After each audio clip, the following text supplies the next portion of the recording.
मेरे पास एक मसला आया। उन्होंने कहा कि जो हमारे सिख बिरादरी से ताल्लुक रखते हैं लोग, वो अपने सर पे पगड़ी पहनते हैं और आप सब जानते हो कि वो अपनी पगड़ी नहीं उतारते। तो उन्होंने कहा कि हमें हेलमेट से एग्जेम्पशन दी जाए क्योंकि हम अपनी पगड़ी नहीं उतार सकते। पहली बार मैंने अपने ट्रैफिक डिपार्टमेंट को कहा कि उनको एग्जेम्पशन दी जाए। अगर उनको कोई तकलीफ पहुंचती तो मैं अपने आप को कभी माफ नहीं कर सकती। अगर उनको कोई गुजंत पहुंचती है और कोई ताकत के जोर पे अगर उनको कोई तकलीफ पहुंचाता है, उनके हकूक पे डाका डालता है, उनको कोई उनका हक मारता है, तो मैं उसको कभी माफ नहीं करूंगी। रियासत पूरी कुव्वत से उसके साथ टकराएगी। उसका फिर इंडिविजुअल्स में मुकाबला नहीं है, फिर उसका मुकाबला रियासत के साथ है और रियासत के साथ कोई लड़ नहीं सकता कभी। जो रियासत अपने vulnerable sections of the society का दिफा नहीं कर सकती, उस हुकूमत को अपना काम लपेट के घर चले जाना चाहिए। मेरे किसी प्रोजेक्ट में आपसे कभी कोई सवाल नहीं करेगा कि आपका ताल्लुक किस मजहब से।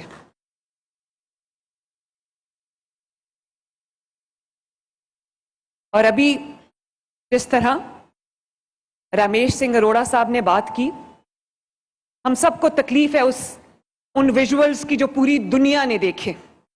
हम जिन्होंने अपने आप को कहा कि वो दुनिया की सबसे बड़ी सेक्युलर ताकत हैं, सेक्युलर मुल्क हैं, वो निकाब जो उस बच्ची के मुंह से खींचा था उसने, वो निकाब उस बच्ची के मुंह से नहीं खींचा, वो निकाब उन्होंने अपनी हिपोक्रेसी के मुंह से खींचा है जो पूरी दुनिया पे आज यहाँ हो गई है। मेरे पास भी मेरे जो अब हमने हेलमेट पे सख्ती की हुई है, मैं नहीं चाहती कि लोगों, खुदा न खास्ता लोगों के बच्चे, माओ के बच्चे अगर हेलमेट के बगैर मोटर बाइक पे जा रहे हैं तो वो अनसेफ हों और उनको कोई खुदा न खास्ता चोट लग जाए और नुकसान पहुंचने का अंदेशा हो। तो मेरे पास एक मसला आया। उन्होंने कहा कि जो हमारे सिख बिरादरी से ताल्लुक रखते हैं लोग, वो अपने सर पे पगड़ी पहनते हैं और आप सब जानते हो कि वो अपनी पगड़ी नहीं उतारते।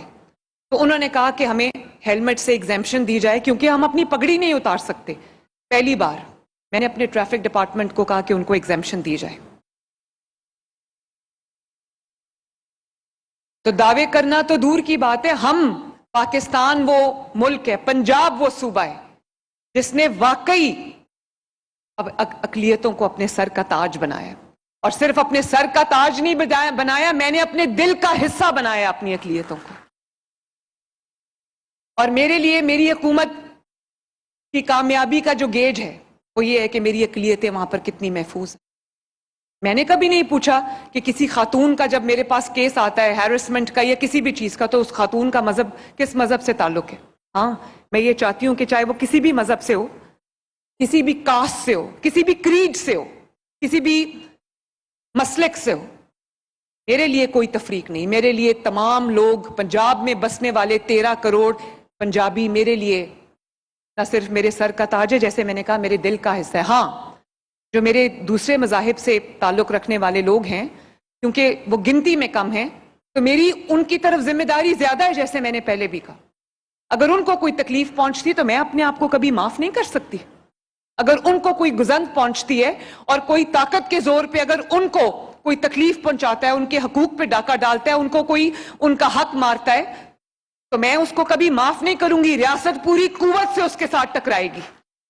उसका फिर इंडिविजुअल्स में मुकाबला नहीं है, फिर उसका मुकाबला रियासत के साथ है और रियासत के साथ कोई लड़ नहीं सकता कभी। जो रियासत अपने vulnerable sections of the society का दिफा नहीं कर सकती, उस हुकूमत को अपना काम लपेट के घर चले जाना चाहिए।